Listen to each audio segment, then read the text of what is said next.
ওরা স্পষ্ট দেখতে পেল মাটির ভিতর থেকে একটা অদ্ভুত ছায়া হাত বাড়িয়ে আসছে। বৃদ্ধ গফুর মিয়া তখন গ্রামের মানুষদের নিয়ে সত্যটা বললেন। রহিমউদ্দিন একসময় অমর হতে চেয়েছিল। সে কালো জাদু করে নিজের আত্মাকে ছায়া থেকে আলাদা করেছিল, কিন্তু ছায়া ছাড়া শরীর কখনো পূর্ণ হয় না। তখন থেকে তার আত্মা মুক্তি পায়নি। আর আজকের এই লোকটা আসলে সেই রহিমউদ্দিনের আত্মার আধুনিক রূপ। সে যেখানে যায় অন্যদের ছায়া টেনে নেয়। যতক্ষণ না তার নিজের ছায়া ফিরে পায় ততক্ষণ সে বেঁচে থাকবে। তরুণরা বুঝলো এখন গ্রাম বাঁচাতে হলে এই কালো শক্তিকে থামাতেই হবে। শেষ রাতে সবাই মিলে মসজিদের ভাঙা জায়গায় গেল।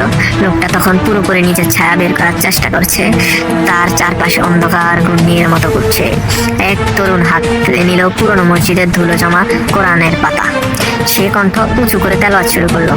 সাথে সাথে ছায়াটা আগুনের মতো কাঁপতে লাগলো। লোকটা চিৎকার করে উঠলো, না, এটা থামাও, আমার ছায়া চাই, না, এটা থামাও, আমার ছায়া চাই। তেলাওয়াতের শব্দ যত জোর হলো লোকটা ততই জ্বলতে লাগলো। শেষে অদ্ভুত চিৎকারে সে মিলিয়ে গেল। গ্রাম আবার শান্ত হলো। মানুষ স্বস্তির নিঃশ্বাস ফেললো। কিন্তু শেষ দৃশ্যে দেখা গেল গ্রামের এক ছোট ছেলে রোদে দাঁড়িয়ে আছে।